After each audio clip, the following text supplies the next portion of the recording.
দেখুন, কাজ করলে চলে না, ফিটারদের সঙ্গে সবসময় আমাদের আলোচনা করতে হয় কোথায় কীভাবে কী করব না করব।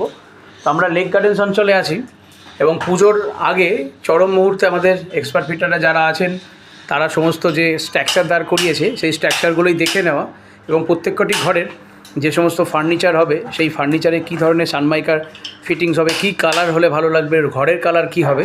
এক অদ্ভুত পরিস্থিতির মধ্যে আমরা আছি, কারণ সকলেই এই পুজোটির জন্য অপেক্ষা করে থাকে, কিন্তু আমরা অপেক্ষা করে থাকি আপনাদের যে মনের ইচ্ছা, সেই মনের ইচ্ছাটাকে কীভাবে বাস্তবে রূপদান করব, তার জন্য আমরা অপরন্ত ক্লান্তিভাবে পরিশ্রম করে যাই এবং আমাদের ফিটাররাও করেন। তো সেইভাবে প্রত্যেকটি ঘরই সেজে উঠছেন একের পর এক ফার্নিচার ওয়ার্ক দিয়ে।